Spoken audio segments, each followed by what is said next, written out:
One. So, hi, Kevin. Hello, Habib. You're welcome. You're welcome. Oh, you're welcome to Black in Europe. Now, for a lot of people, we keep wondering what life, basically means. Moving to Europe, a lot of people try to sell all their properties back in Africa, get on boats, come to Europe. But a substantial amount of people are also able to migrate legally. So some come through the school route, some it's a case of they get jobs and all of that. There are a lot of misconceptions, about what life in Europe means, getting to Europe, how you settle in, and all of that. Now, I met you at an event in Weimar, in Germany, sometime last year, and it was an absolutely amazing, experience for me. Coming over there, getting to meet you, getting to meet, a lot of your peers, and it opened my eyes to the fact that there were quite a few opportunities that do exist, especially for young people in Europe, that most Black people are not even aware of. Now, people think that the word Black means something, I don't know. What does it mean to you to be Black? First things first. um, First of all, thank you for having me on the platform. Yes, I think when we met in Germany, it was quite an experience. For me, also, it was something new that I've never seen before. Because Oh, that was your first time too? no, it was my first time. Okay. What I meant by something new was the fact that the elders, elderly people from the Oh, right. African background, also Yeah. in a project, is something that you never see. I've been to so many projects starting from the year I think 2014 when I started till now. Um, I've never seen like like you have an elders like from the African background or African culture in a project like that. And also because normally it's not only the youth, and the youth are also very tiny. It's like a limited amount of people I've met there from the African community. And so to meet you guys was quite a surprise. And also the fact that you play a whole different position on how young people, African community, we see our elders, because you did not put yourself in a position of where, oh, okay, we are the elders, so, and you really made the place comfortable for us to approach. And that was something that for me was so beautiful and so something new, because normally in the African community you do have the elders. There's kind of like a block where it's very difficult for the youth sometimes to come in and have a general conversation, because some of the conversations that, or the games that we were playing even in the project, or even the discussions and dance and everything, it was so surprising to really feel like, oh, I'm actually doing this with my elders, something that you Hey, when you say elders, I'm not an elder. Come on. you know, yes, but you understand how we normally would call you guys, like say, oh, aunties, uncles, and all Yeah. of this, which is, and you did not make it feel like that. And yourself, Caleb, Princess, you all made it. And Caleb, yes, Caleb, yeah. I yes. remember Olele. Can you do that Olele? Can you give us a little bit of that Like, Olele song? oh, alele, alele kita kumba, Mm. alele kita. That's I mean I was blown away by your creativity, how innovative you were around coming up with these games, how you were able to make such a session, so interactive. Now, for a little background for those who are watching who have no idea what exactly I'm talking about. So I went for what was it called again? It was uh, it would I think was a think digital, tank, digital. yes, or something like that. I Yeah, forgot. yeah. So it's Yeah. Think Digital. Think Digital was supposed to be like like an incubator for people who had ideas in the social space and how to come up, with business plans, ideas on providing, social Project. social projects all across Europe. So it didn't matter where you came from, whether you were black or white, or whether you were German or you were Irish or Spanish. So we had people from quite a few countries. So there were Spanish, there were Germans, there were the Irish, and all of that. So it was basically a session that was developed by the European Union, and it was for residents of the European Union. The target market was actually young people, the youth in the European Union, so that they could be able to come up with business ideas, those business ideas having some social background to it and being able to contribute something to their society. So now, let me first start by asking you, Kelvin, were you born in Europe or did you move to Europe? Tell us a little bit about that. I was not born in Europe. I was born in Ghana, All right. West Africa. At the age of 5, so my parents moved to Ireland, to Uh-huh. abroad, and then I was there still in Ghana with my aunties, with my grandmother. So I grew up half of my life. I grew up with them, and at the age of 13, I moved in my teenage years, like beginning of my teenagehood. I moved to Europe to join my parents. Yeah, so basically, this is kind of like how I got to Europe. Basically, I Yeah. was not born in Europe. Yeah, yeah. Okay. But you were able to quickly adapt because, like I mentioned previously, a lot of young immigrants, or Mhm. let me say black people, are not aware that there are quite a few opportunities social that we both attended in Weimar, Germany. Mhm. So that means that you gain traction pretty quickly. Was that because of your curious nature, or was it because you've always wanted to set up a business? What exactly, opened that space, that opportunity to you? I would say for me it was my art skills, and I would say my connection with God and with religion. Because in Ghana, when I was a kid, Yeah, I was in the choir, and in the choir, there was a youth group, and the youth group, we were like more. We had a teacher, if I remember her name. She was called Sister Esther, and she will teach like choreography, and she will like dance, and she will also like teach, like do a choir. But for me, I was not really in the choir. I was not the one to sing. I was not allowed to sing in a way. That's why I always say I was like the conductor. And so so I well, you did conduct us when we were in Weimar because you were the one that came up with all the games and all the alele, yeah, alele, So yeah, so basically that's kind of like way of bringing up, the way that I was brought up in. And also in Africa itself, we do have so many different cultures or activities that constantly is happening. So when I came into Europe, I always had this vision of Europe, meaning that, oh, when I move to Europe, life is going to be amazing, life is going to be the best, the way that they sell it to you. So when yeah. I came, I had a specific expectation. First of all, I wanted to be a footballer, the best footballer in the world. So I had a feeling that as soon as I get to Europe, I'm going to work hard and make it into the Premier League and play for Ghana and all of these things. But it changed. That kind of like thing was not a reality. It was just like a dream. And as a kid, I came to really find out very quickly that you don't live in a dream. You have to wake up and see the reality because of what I got. So it wasn't quite that easy as many people will see it, but I have to really struggle and play specific roles in life in order Yeah. to be in the position that I'm in. When I first came, I've never even heard of the word racism before.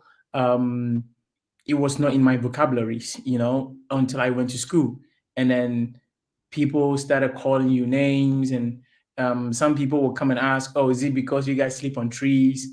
Um, uh, uh, um, Also, one of the harshest comments I ever got was that racial comment was one day, my little brother Christopher. At the time, I was in Ireland. We say 6 year, no, sis class, and then he was in Yeah. second class. So the people that maybe might hear this, if you're in Ghana, maybe we say in the primary school you have the second primary, and then you have the sixth Yeah. before you go to the. Yeah. So they came to our class because their teacher was not there, and then when they go to the class to sit down, there was a boy in his class that normally kind of like bullies him and that kind of stuff. He pick on him, and the boy put up his hand and said to the teacher and goes, "Miss, do you have a banana?" And then the teacher said, "That's why." And he said, "Because there's too many monkeys in the class."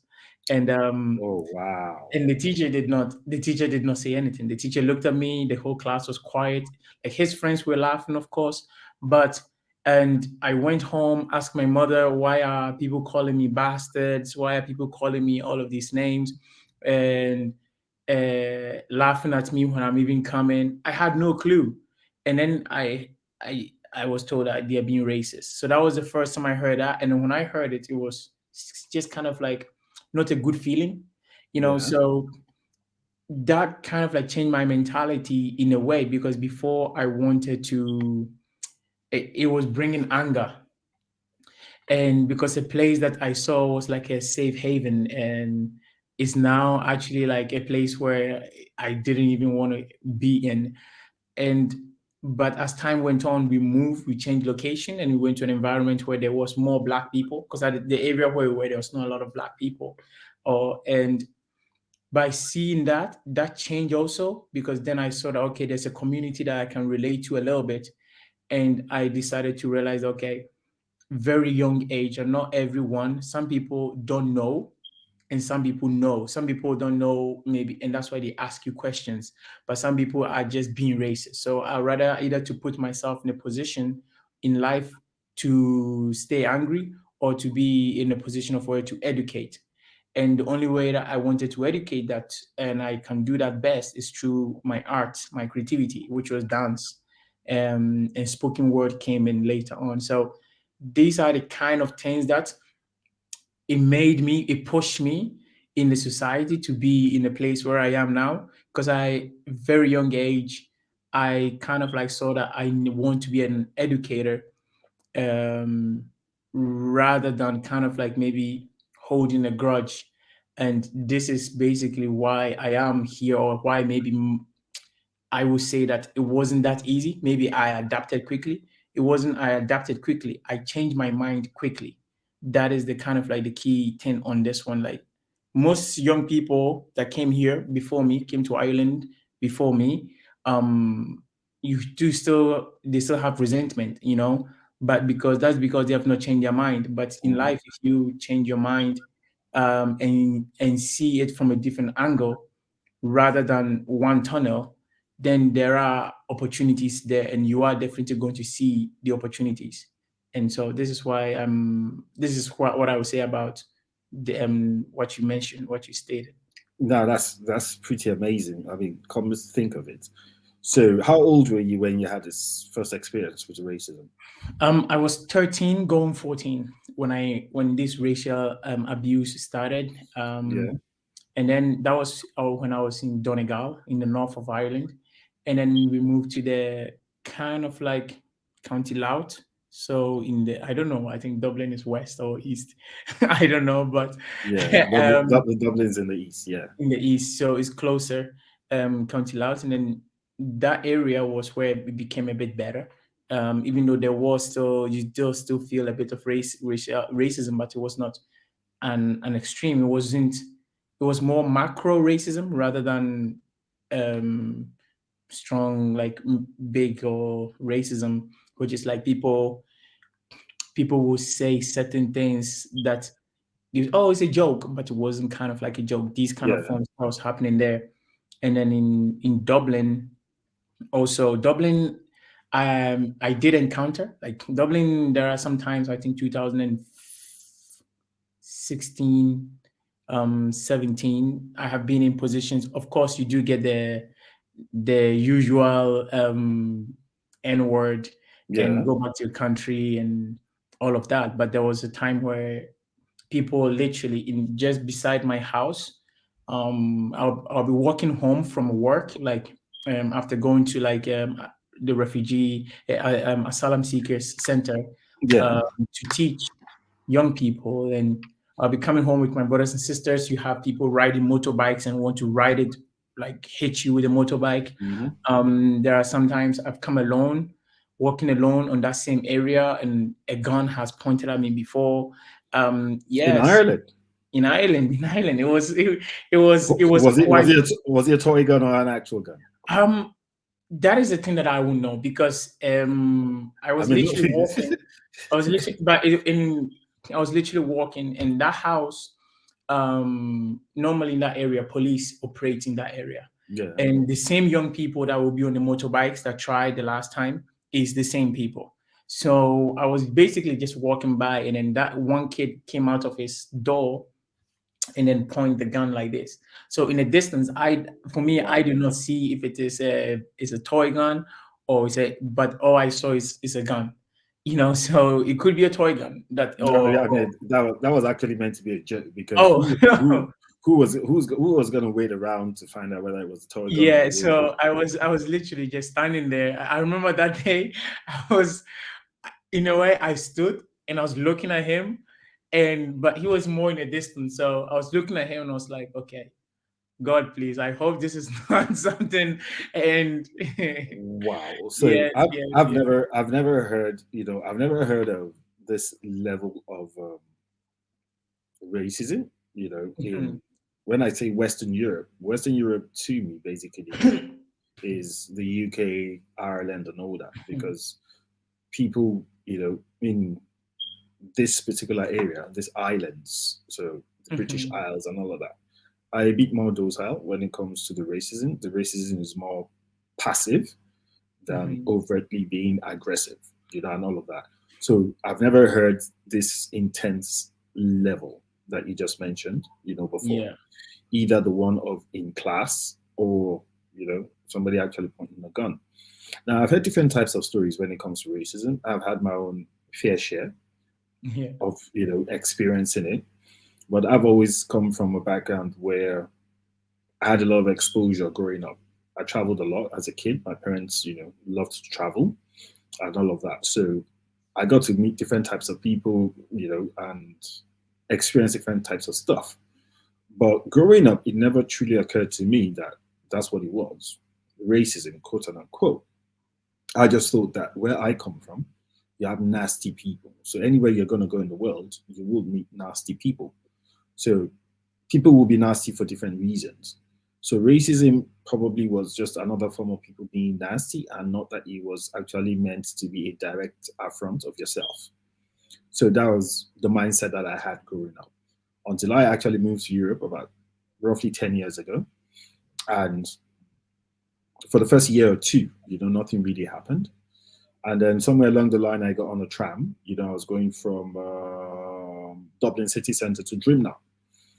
And one guy, I don't know whether he was drunk or he was high or something. Now, for the records, I mean, this is not it's not a podcast for kids, so you can use explicit language. It doesn't matter. Yeah, you can say the way it is. You know what I Yeah. mean? So, Okay. anyways, so now this guy was like, taking the Mickey out of somebody and all that, and then the next thing he was now trying to show his private parts, and surprisingly, most people turned away from him, and he kept doing what he was doing. But there was this woman, I think she was probably in her late 60s, sorry, early 60s to late 60s and all that. It was very evident that she was, a bit aged.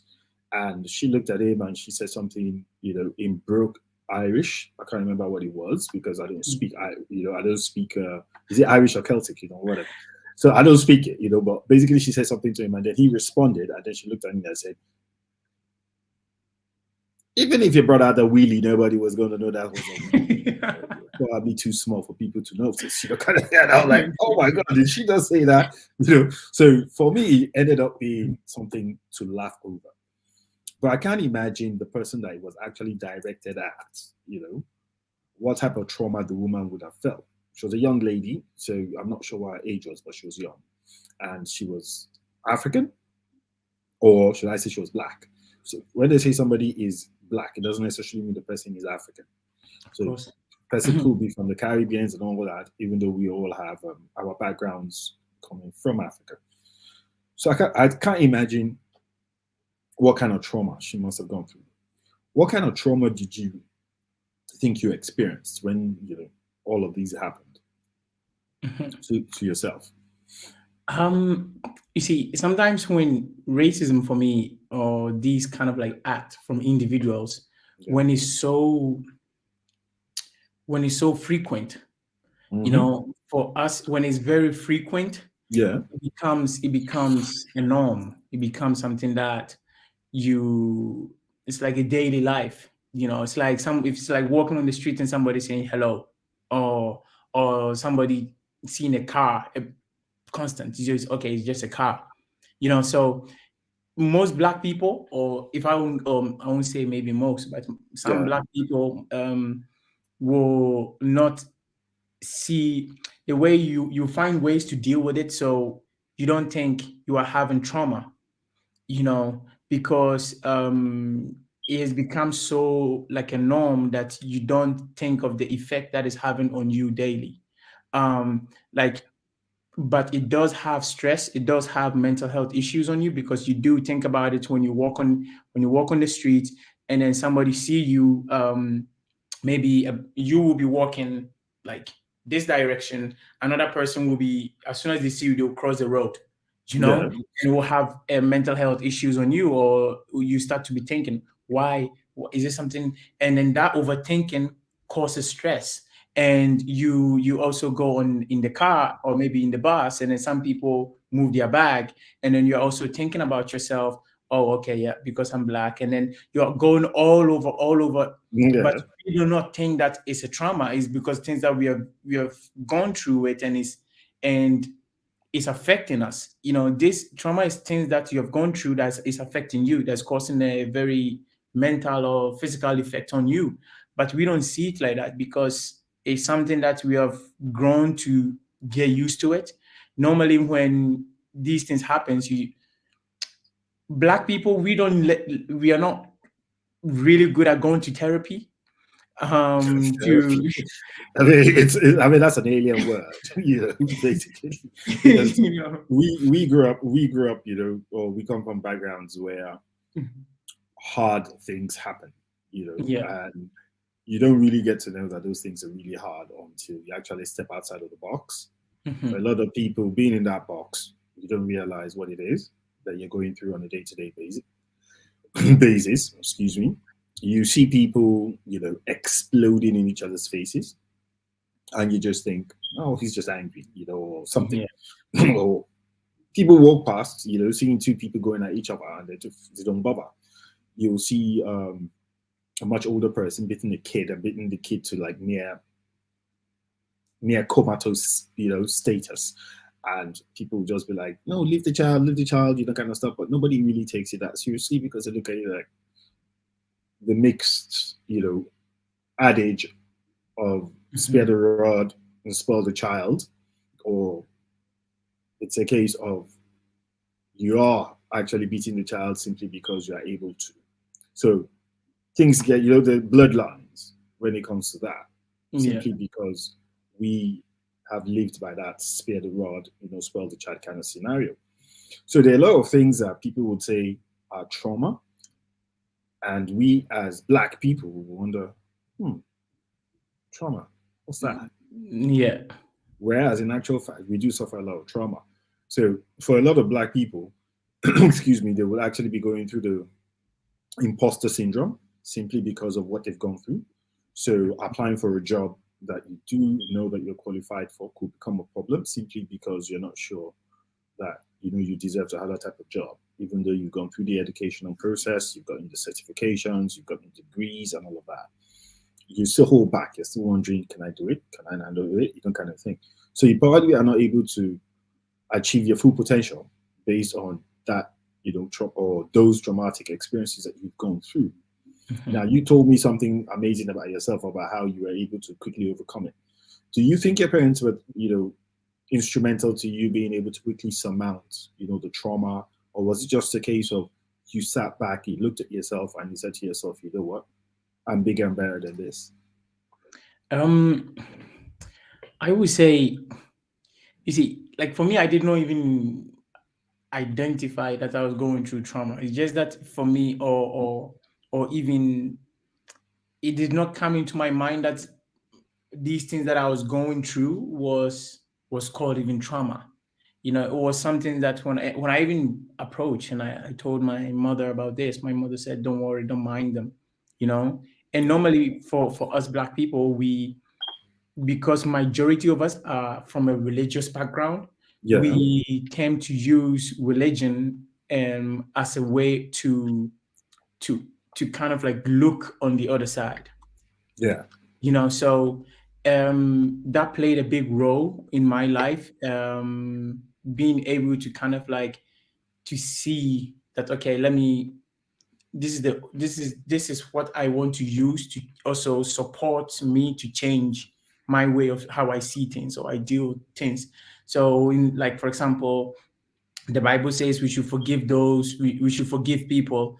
Also, it talks about the fact that we should love our neighbors as ourselves. yeah, So I use these kind of like quotes as my way of moving on in life. Because when I came to Ireland, I wasn't just anything. At the age of 13, as I said, when I came from Africa to Europe, and what I was doing in the church, I was searching for that same thing in Europe, but I couldn't find it. So I always say that God chose me to be in the position that I'm in because I started at a very young age. I was a Sunday school teacher, 13 years old, wow, in the church. And that being in that position, because I went hmm, there in the church, it was starting. Um, and the kids were at the top, the parents are at the bottom, and there was a TV about God, and the kids have to watch.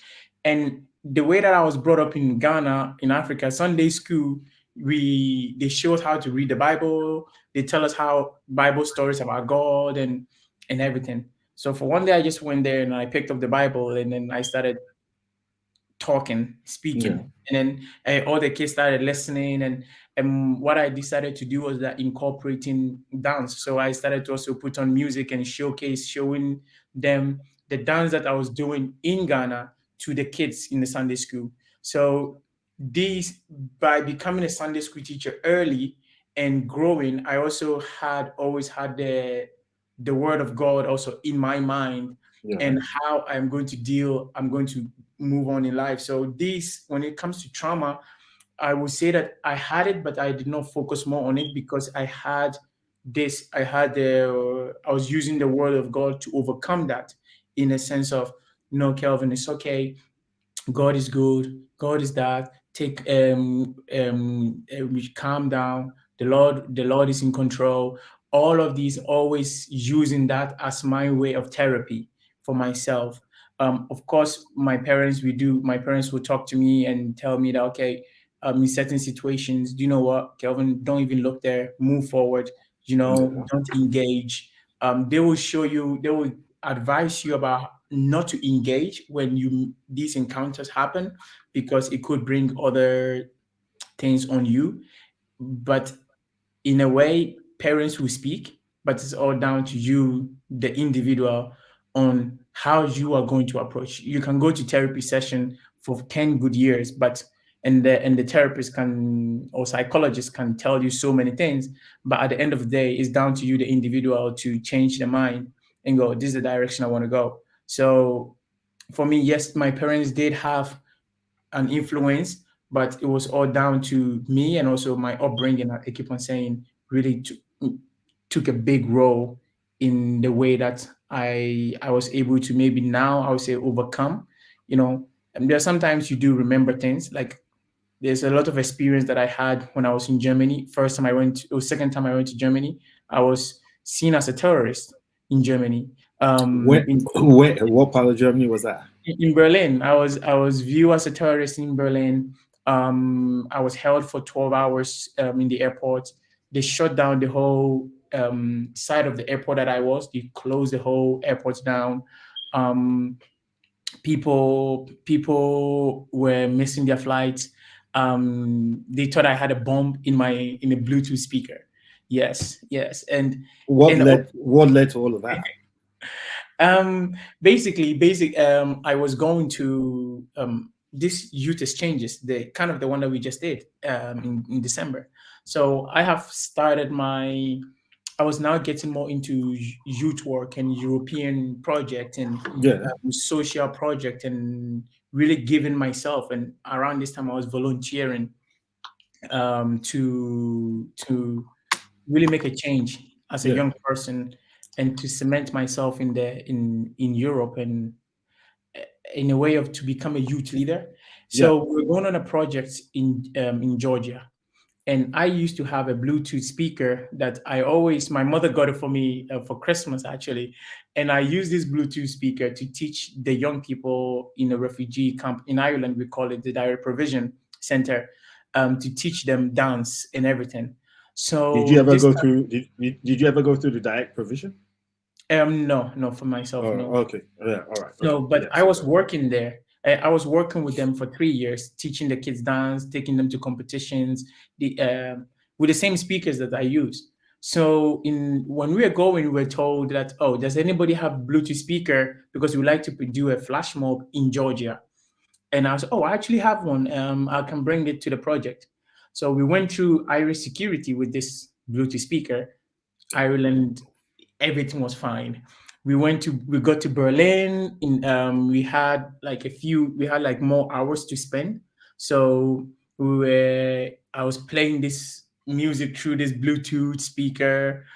Even in the train station, we were there playing it on the train station, dancing, and then we go to the airport. So when you go to the airport, one thing that I kind of like realized that it had a racial motive behind it, or even recently, I just kind of like confirmed that it was racism, was that in the project, it was the first time that my organization, we decided to select young people from African background. So Yeah. we were 6 people going representing Ireland. The only person that was white was my director. Every single person that was part of the young person was a black person.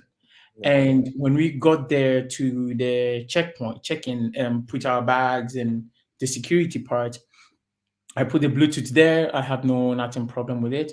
They split us, and I went. So whilst we were waiting, for some reason, they stopped and they were like checking and scanning and going through things. And so I didn't even bother. We're just standing there waiting. So one of my friends from the group went in. She was there waiting for us, and then they asked, "Whose Bluetooth is this?" But upon all of that, it was one officer that was holding everything back, because every officer there was like, no problem with it. But that officer was adamant that maybe. So what happened was that I said, "Oh, it's my speakers." He said, "Okay," and I said, "Is everything wrong with it?" He said, "No, no, no, wait." So he took me and then made me sit down, and then the rest of the group, they took them away. The one person that also behind me, they took him to a room and searched him and was talking to him for like 15 minutes. And then for me, I was like, "Officer, please, what to bring everything short? Like, what is wrong? Is there anything wrong?" So Yeah. my mind, I thought they were thinking that I had drugs. I was still Yeah. looking at it more like, okay, as a black person, they might think I got drugs inside or Yeah. something. Um, but then he was like, "What is inside the Bluetooth speaker?" And I said, "What? I I don't know what is inside. But if you think something is, I have something, officer, please, it's my speakers. I don't care if it's broken. Let's open it." Hmm. Because I don't really know. And then he said that no. So all of a sudden they took me to a room, and you could see the treatment, because the treatment was very different. Because I saw a guy from America that they brought him or her to that room, and then they treated this individual like, "Oh, okay, you're from America. Oh, these," and then Was he white? go white person. And Right. then for me, and then the way that he treated me and a Georgian man, a man from Georgia, was so harsh. So in Was the guy from Georgia white as well, or was he black? Yeah, the guy that was from Georgia was white, but that Okay. one, because Georgia is kind of like, in a way, is they call it, it's Eurasia. It's beside it's either a big part of it. They say is in Asia. Some part of it is in Europe. So Okay. all of that. But anyway, we were there, and according to law, they were supposed to give me an interpreter, but I didn't get any interpreter for 2 hours. No drink or water, no food or water. My director was the one that forced to come in and get me water. And How I, old were you at this point? at that time, it was 2017. Wait, yeah. So I would say I was 20, 22, 23 around Oh, that okay. time. Right. Yeah. So I was just sitting down there, and then the interpreter came and said that according to law, they were supposed to give me some, but they didn't give me one after 2 hours.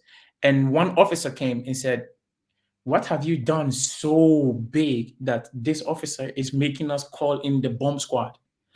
And then I said, "Yeah." Take me back.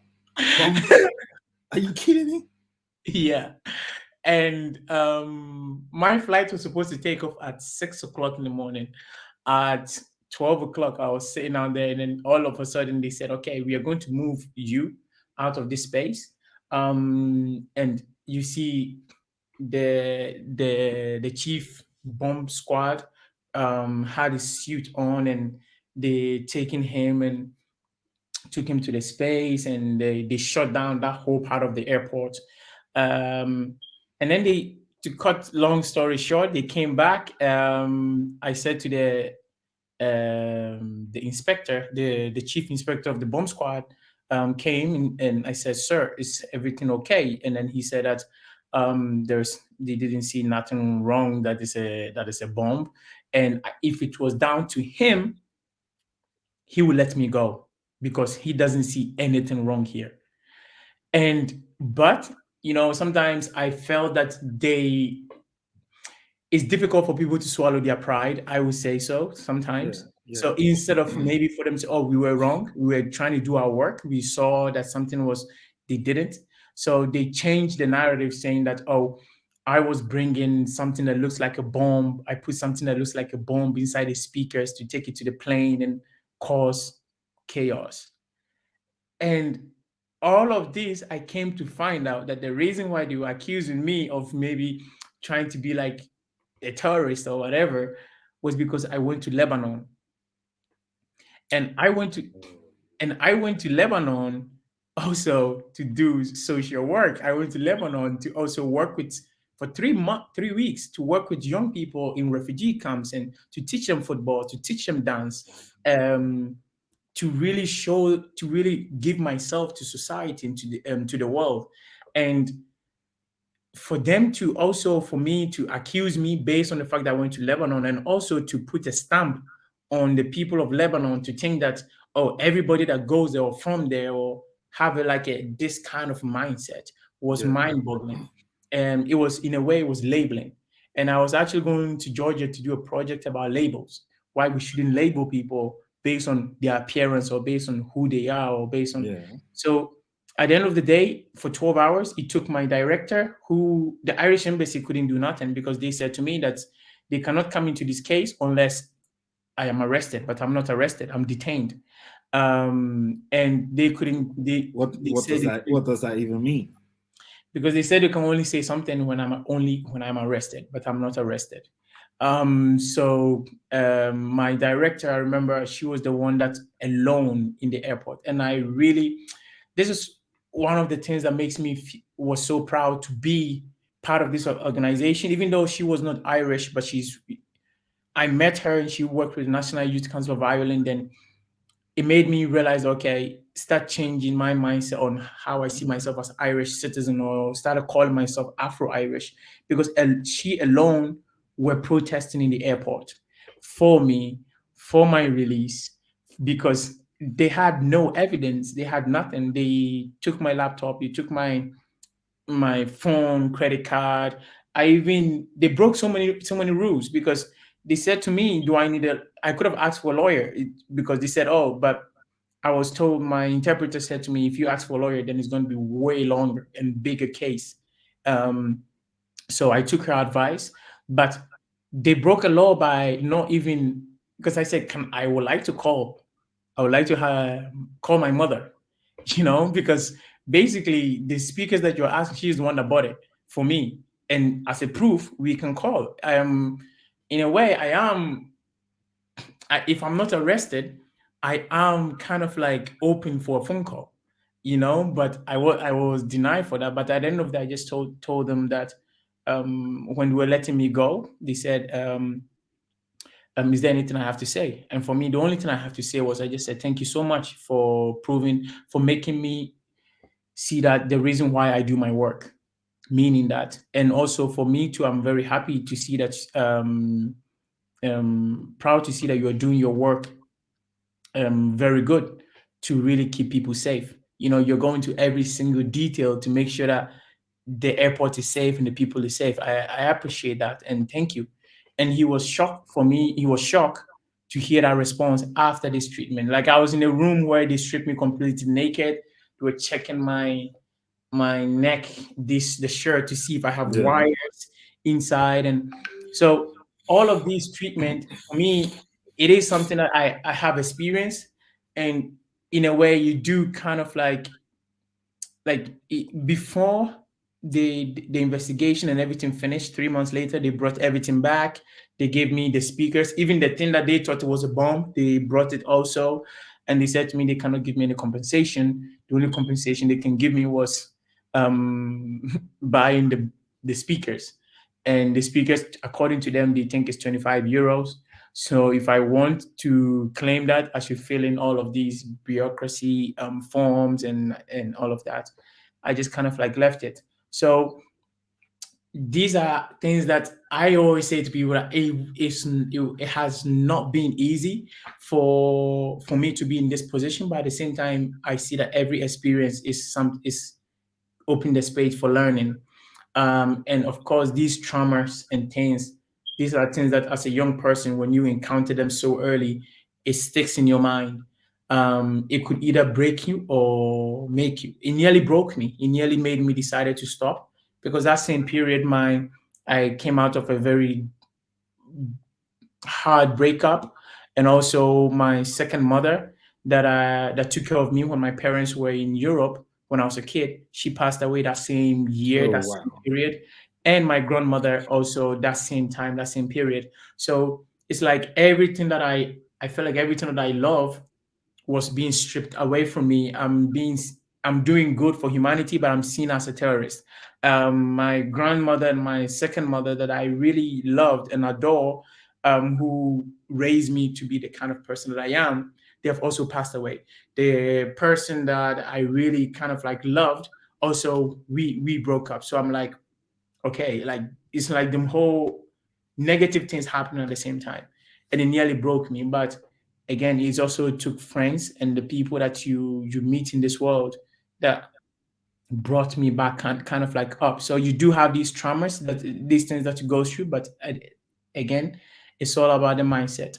You change your mind and you see that, okay, I can either continue on having bitter feelings about this and also for people, um, or I can take it as a way to educate. And Germany last year was the first time going back to Germany after that incident. I made a promise I would never go to that country anymore. I even had a bitter feeling about that country. I said that Germany claimed itself to be a very open and friendly to Europe and everything, but it wasn't. I have, but again, I give credit. I said it to my friend Robert. I said, Robert, thank you so much for inviting me back to this country, because this officer, what this officer did to me, made me shut down the beauty of this country, made me really shut down the beauty of Germany. And that is something that I shouldn't have done. I shouldn't have allowed it. So sometimes you can go through something, and that trauma that you went through can make you become a person that is not you, or make you kind of like label the whole, even the nation. I label the nation. It could label a specific group some certain things like that. And yeah, sorry that I went through all of this. No, you see, I've been listening to you with bated breath, out of absolute shock at this type of experience that you're telling me that you've had. Now, being labeled a terrorist is one of the worst things that can ever happen to you.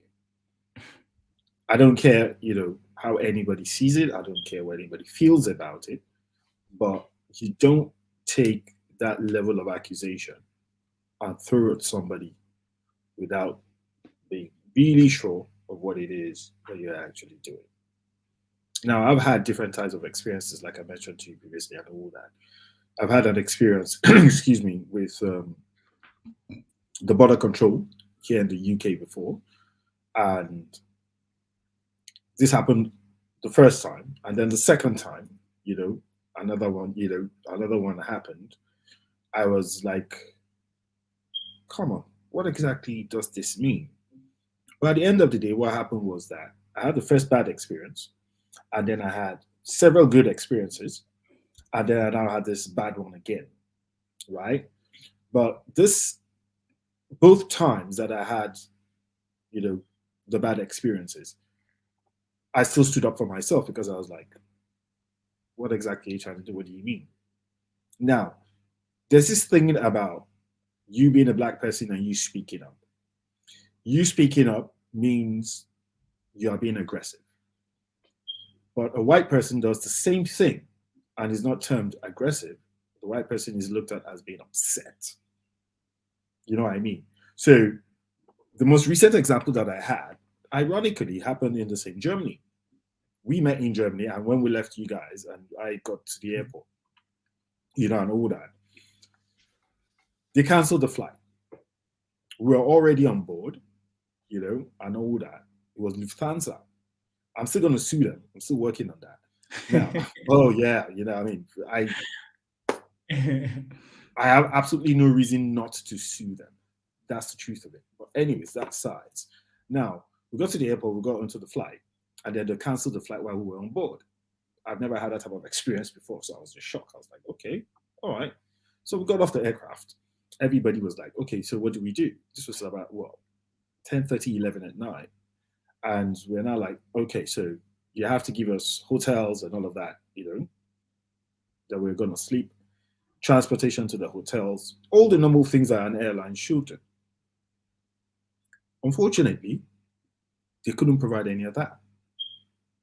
So the guy at the check-in desk that we were talking to and all that, now told me you could go and find a bench, somewhere in the airport to sleep. And I was like, what do you mean by that? Are you sleeping on the bench tonight? He said, no. I said, so how can you look at me and tell me that you can go sleep on the bench? Who does that? You know what I mean? And all that. Next thing, you know what this guy told me? He said, now you're being aggressive. Now I'm going to call the police. And I looked at him and I said, really?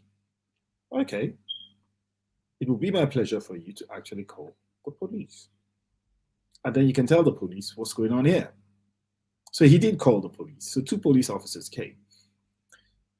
I don't know why, I wasn't the one that the policeman spoke to. It was Abel that they decided to speak to, Caleb, that he met.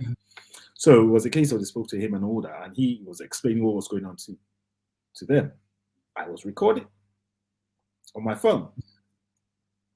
So they were actually very calm. They were actually very, polite when they were talking to him and all that. And then I went, through the process of explaining that, Lufthansa has had quite an issue with a lot of passengers and all that. And, it's practically every day that they call the cops on passengers. I mean, people are paying you to travel, and then you do that to them. Mm-hmm. So that's when I now took a step back and I said, okay, probably this is not a direct issue of racism. It's just a case of a bad case of management, from the side of, from on the part of Lufthansa. So I left it at that. But I was still upset over the fact that the way he spoke to me, how aggressive he was to me, and the kind of things he said. So I now looked at the cops, after all had been said and done, and I said, Okay, fine. We'll go look for a hotel ourselves. But can I actually make a complaint? And I said, okay, you want to make a complaint? I said, yeah. I said, all right. What complaint do I want to make? I said, I want to make a complaint of aggression. I said, okay, who was aggressing? And then I pointed to the guy at the check-in counter. So I'd like to make a complaint against him. You know what I mean? And then they Yeah. looked at me and they were like, you could see how perplexed they were. They were confused, and all of that. And they knew the direct implication of me doing that. So they were not like, you know what, these guys are, tense. A lot of things are going wrong, with the management, blah, blah, blah, blah, blah, blah. That's why he was reacting. I said, that's no excuse. I don't think it's an excuse because if you came here as police wearing your uniforms on you, I mean, you guys are carrying handguns, and simply because somebody had made a complaint and then you just brought out the gun and then you started shooting, are you going to be able to defend that? Or are your superiors going to defend that? They looked at me and they said, no. I said, exactly. That's what he did. He came at me. He was too aggressive. He was insultive. He was demeaning. And I feel very upset over the fact that he could address me the way he addressed me. Anyways, to cut a long story short, they were now like, you know what? Just look at it like the guy could lose his job. I said, he should have thought about that, before treating me the way he treated me. Right? I fly a lot. I've got tons of air miles and all of that. I don't want to say too much, about the way I travel and all that, but basically, I have a lot of. So that tells you a story. So you could tell that I've had a lot of experience when it comes to airports, airport staff, and that kind of stuff. So for me to have actually been that upset meant that it was something new to me, for me to be treated that way. But I realized I was in Germany, It was this same Germany that I was flying through, and I was told to step aside. And next thing they wanted to, search my shoes. And I looked at the guy and I was like, you don't have to bother, I'll take the shoes off myself. It was not like, no, blah, blah, blah, blah, blah, blah. And I said, okay, you have to give me a seat if you know that you want to go through my shoes. So they gave me a seat, just by the scanner. So they gave me a seat, I sat down. And then he went through the shoes and all that, blah, blah, blah, blah, he did all that. I was like, when he finished, I was like, you're done. I said, yeah, well, thank you. I got up and I left. But I realized that it was directed at me. Do you understand what I'm saying? Because everybody else was walking through. There were no issues. Yeah. But I was the only black person that was coming through, and I was going through the fast track, which was for first class and business class passengers. And I was the only one that was pulled aside, and they wanted to search me, they wanted to search my shoes, I was like, I was wearing kicks, that's like trainers. Do you understand what I'm saying? So what could possibly be hidden inside, kicks? But hey, it's airport security, so sometimes it's the best to just let them do their job. Yes.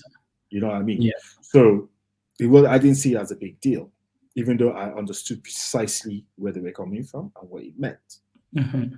But what you're telling me is mind blowing.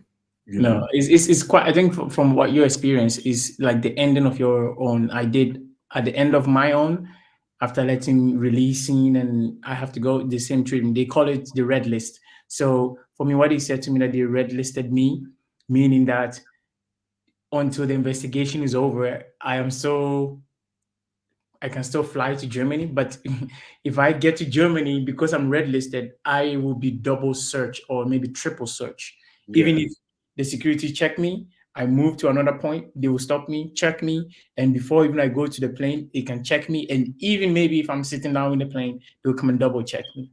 That was the red list. But unfortunately, I didn't travel to Germany anymore until last year, and then the investigation was over. So even my first time going back to Germany last year, I was like, okay, I'm really going to see if they are true to their word, because I still have an email that they sent me saying that the investigation is over and everything. So I was like, if I go and they double, and this time, because at the time I was a young black person, I'm just recently into this kind of like field.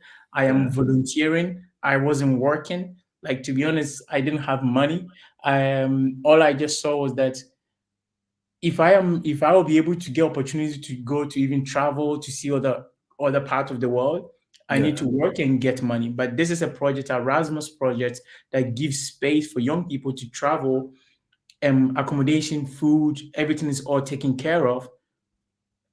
I don't care about the money that I'm going to get. I'm more about attaining the knowledge now, and then in the future, that knowledge will help me to develop my career.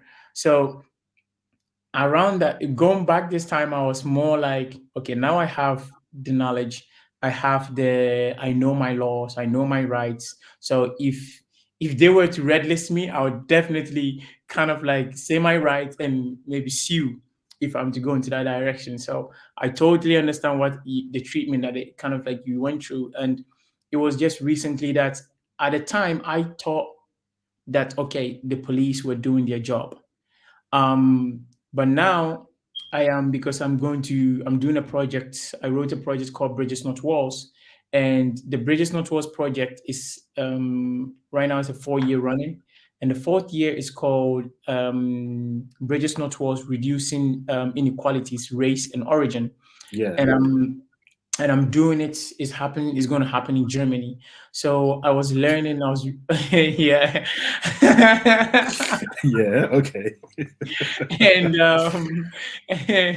so I decided to know more about Germany, know more about how the blacks in Germany are going through. And so I started doing my research and learning, and I came to find out that, okay, the thing that I thought was maybe a policeman doing his job was actually not like that. It could be and possibly is racially motivated based on the documentary that I watched and what Yeah. the black Germans were talking about.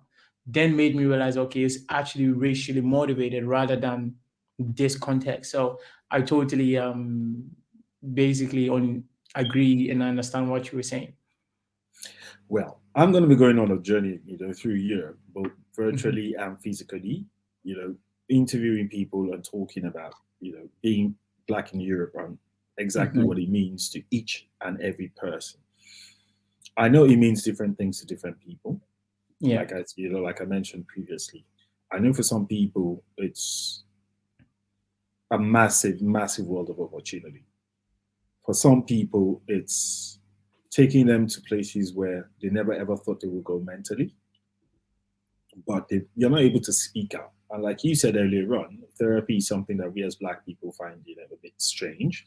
We really don't want to dabble into going to go and sit in front of a stranger and start talking about our deepest, innermost feelings. We hardly even do it with ourselves, so Yeah.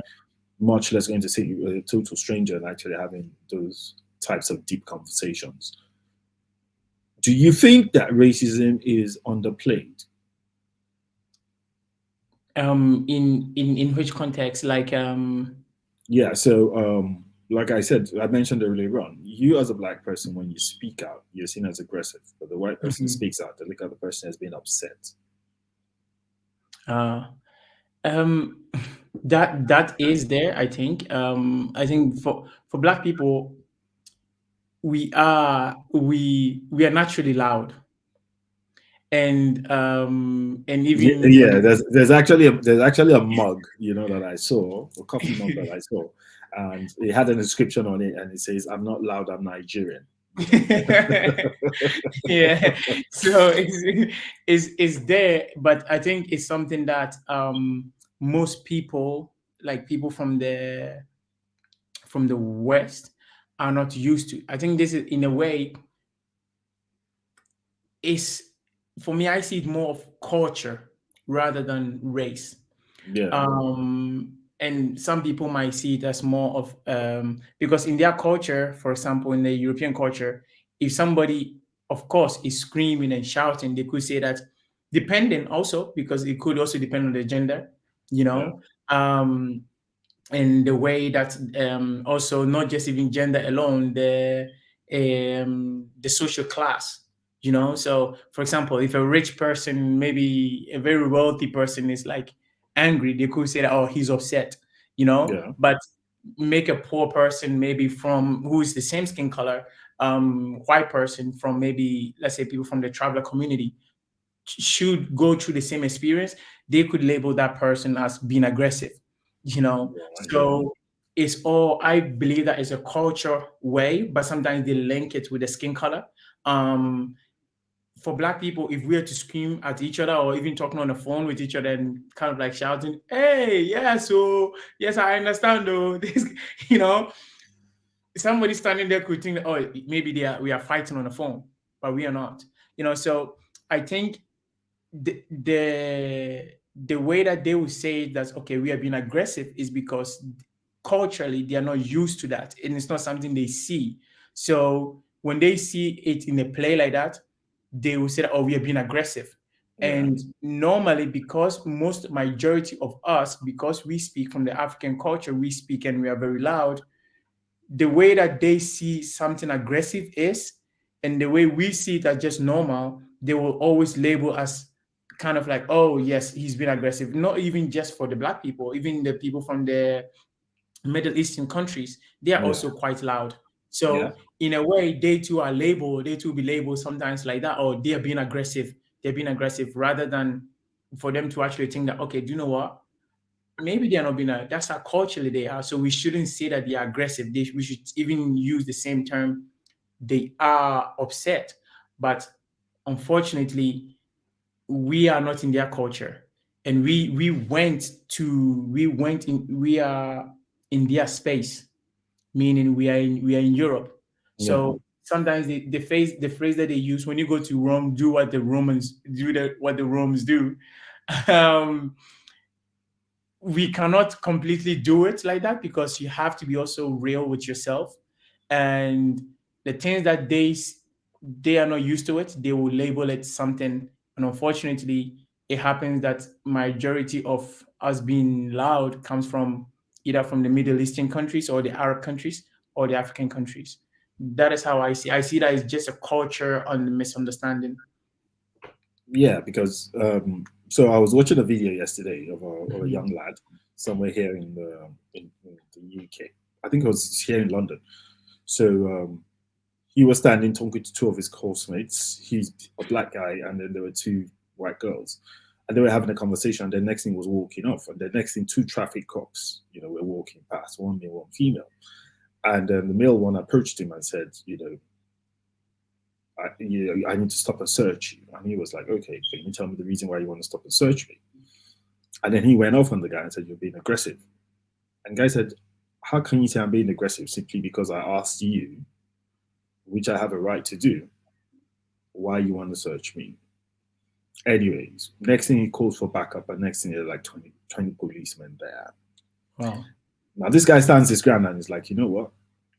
Any other, of the police officers here can search me, but you're not going to search me because I don't know where you're coming from with all of this. I don't know why you're coming at me the way you're coming at me. I don't know why you're this aggressive towards me, but you're not going to search me. So the supervisor on scene, as in the police supervisor on scene that was there when the other backup and all that came, now looked at him and said, okay, you know what? Because the guy was the officer that had the interest in the first place, the guy would have to be the person to search him. So would he mind, searching him? Now, all this while they was talking, the initial police officer that stopped him and said, he was going to search him, kept on pushing him, physically pushing him, was really like all over, kind of stuff. And none of the other police officers actually touched this guy at any point in time. And I kept wondering, why is he, really in this guy's face, kind of thing. Anyways, he finished searching the guy and there was nothing, So he now started going through his ID cards, trying to see if there was a slight ink mistake, in whether his date of birth or his name or something. He was trying to find something, and he couldn't come up with anything at the end of the day. Now you could see the look of embarrassment on the faces of all the police officers that were there. The guy's partner, that's the policeman's initial partner, the female traffic cop that was with him, you could see how she stepped back, through the entire process. feeling very embarrassed, feeling very like, oh my goodness, what is going on, kind of thing. And so many people were on their phones and actually recording this. Now, there's a reason why people are recording. And the reason why people are recording is because every time you speak up and say, look, I'm going through this, they actually think you're playing the race card. And the first, the first point line of defense when they say you're playing the race card is by saying you're aggressive. Do you understand what I'm saying? So when we speak about, yeah, of course there are cultural barriers and all of that, but being black doesn't necessarily mean being loud. Now, being loud doesn't necessarily mean being aggressive. So you can always tell from somebody's body language if the person is actually aggressive or not. You could be jokingly, speaking and you're being loud. There's no aggression in that. Do you understand what I'm saying? So a lot of the times things get taken out of context, especially when it comes to, like I said, I love that mug that said, I'm not loud, I'm Nigerian. Because it just basically tells you that, look, we speak above ourselves to be able to hear ourselves because everybody has an opinion. It shows how democratic in nature we are, in my own opinion, because it means that everybody has a voice, everybody is able to speak, for themselves. So when you now tell people don't speak, you're suppressing them, you're suppressing the way they think, you're suppressing their minds. And they're going to go through quite a bit of trauma. And that trauma will manifest at some point in time or the other. A lot of people are supposed to be able to get good jobs simply because they have the qualifications to get those jobs, but they don't even go for those jobs.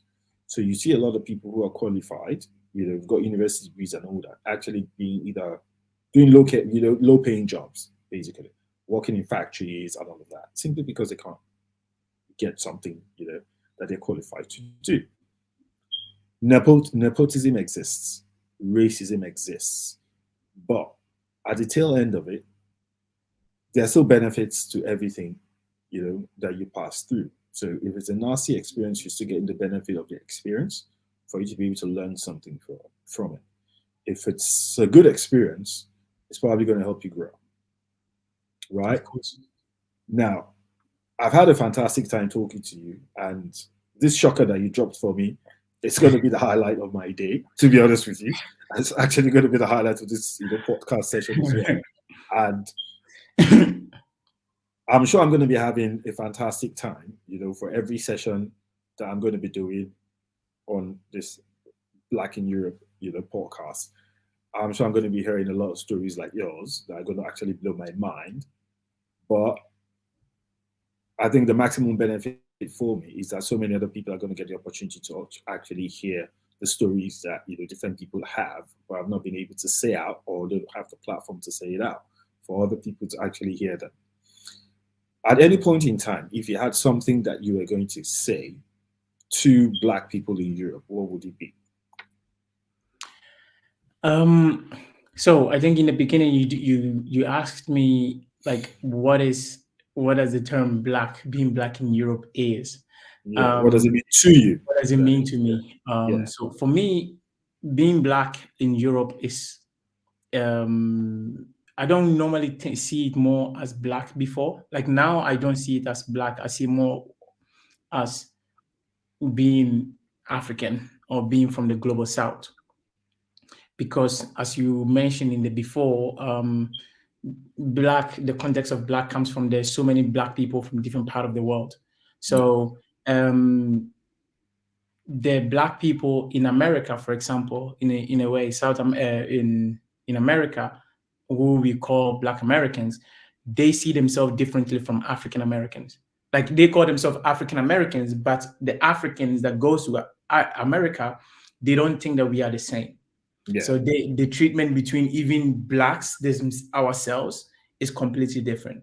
The blacks in South America, for example, in places like the Dominican Republic, some people who are light-skinned black, who are labeled as black, does not consider themselves as blacks. Yeah. So even though we are all black and living in Europe, some categories of black people are treated differently.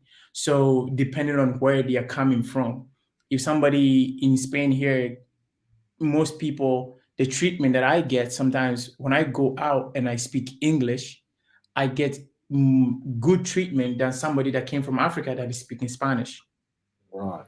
So in a way, we are both in Europe, but it's completely different. So that is why I would say that I will see it more as myself as how is it in my context being black black person in Europe, but rather African in Europe. That context, what I would say to my African is that it is difficult. You do have young people in Africa that's pushing that, oh, I want to make it to Europe, I want to make it to Europe, I want to make it to Europe. Of course, but what I would just say, it's not that easy. It's not what we're being seen on on TVs, where beautiful landscapes, beautiful everything is so, it's like you come and your life complete is fulfilled. No, it's not like that. It's hard work. You are going to experience certain things that you are not going to you have not experienced before in the continent of Africa. But then again, too, it's a space of opportunity.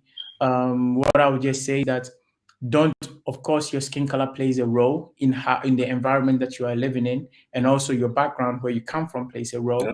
But don't let that be a hindrance. Don't let that be something that it will prevent you from pushing forward. Before South Africa got their independence, it took a black person, Nelson Mandela, to stand up, and now a change happened to overcome apartheid.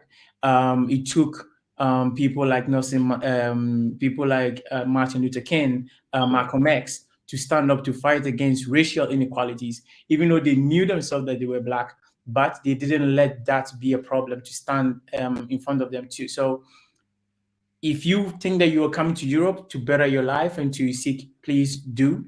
But at the same time, when you come and you're going through this harsh stuff, don't let that also stop you.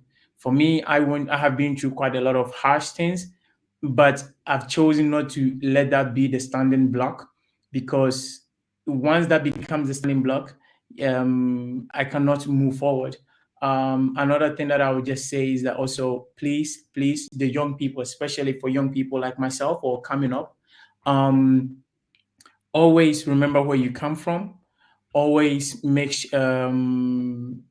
and even though you might be born in Europe, and but remember where your heritage also comes from, your parents came from also, and that plays a role in a way of how you live your life in other continents, other part of the world. That helps.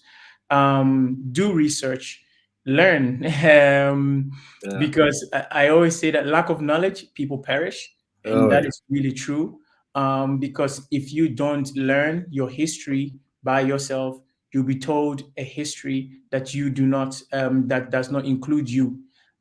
History, if you split it into two, is his history. So it's somebody's history that they are telling you. So if you don't do your own research, you are not going to know about your history, or your history will be told in a completely different way. And finally, see yourself as a leader. Europe has so many different, a lot of opportunities. Um, Even though it has its difficulties, it has its opportunities. Europe has opened a lot of doors, and it's down to us to go there and grab it and take it. If you sit down there and don't push forward for that, to take these opportunities, is going to pass you, and you're always going to be the person using, as people will say, oh, because I'm black, because I'm black. In some cases, Yeah. it's not because I'm black. In some cases, it's because you are not taking the opportunity. And it's because we are also the way we should also take accountability on our actions. I am really a bit, it's really make the job difficult. For example, you do have incredible, talented, brilliant, amazing black individuals, young people, Yeah. or who wants to make the community support or give themselves also and make Europe the inclusive in that we are. But then we do also have the minorities who will also act in a different way, in a criminal way that affect the whole community. And I think we should also acknowledge that and not always use maybe say, oh, because I'm Black. It's because our actions were not also good too. So in all, being in Europe is being in Europe, there is huge opportunities. There has its challenges, but really make sure that you cement yourself, know your history. Don't come to Europe because you feel like, oh, I'm just coming for the sake. Come there knowing having a purpose in life, having a purpose that this is what I want to do. This is what I want to also give back to Europe, not just take Yeah. and give. This is really important. And yeah, and also enjoy and have fun whilst you're living here. Because being Black in Europe is not easy, but it's entertaining. That is what I would say. So we've heard quite a few things that you've said, Kelvin, and like I said, I'm amazed. I was blown away, and I found it really, really intriguing that you were able to surmount those challenges that were thrown at you as you were growing up. For me, I think you have a massive, massive future ahead of you. So many things that I've seen you do, I can tell that you're gonna keep on clicking it, and you keep on being a beacon of light for young people, Black people in Europe, letting them know that they can actually do positive things. They could break the barriers, and they could actually achieve whatever it is that they want to achieve. I'm going to be watching consistently, and I'm going to continue to be one of your number one fans, and I keep cheering. I keep saying, "Yeah, Kevin, keep going, keep going, keep going, Kevin, keep going." You're one of my favorite people so far, and that was why I had to reach out to you. That one of the very first episodes of Black in Europe, you had to be on it because I could see the amount of effort that you put into trying to bring people together, building bridges, like you said, especially the project that you're doing. I can tell the impact that it's already having so far. So keep doing what you're doing. And if you're watching this and you're not already subscribed, you're not following us, please do so. Follow us on Facebook, on YouTube, on Instagram, TikTok. And you can also listen to us on Spotify. Click and save so that every time that we come up with a new episode, you're going to be alerted that hey, it's on again. Being Black in Europe, what's going on? Is there something new? Now you heard Kevin. How can anybody have been labeled a terrorist? That's a shocker. So these are the type of things that you need to hear so that you could understand that it's not easy being Black in Europe, but then it doesn't mean that it's that bad being Black in Europe. Of course. Thank you very much. You all have a great time. Thank you very much for having me. Really see you on the next episode of Black in Europe. Thank Bye. you. Bye. Bye.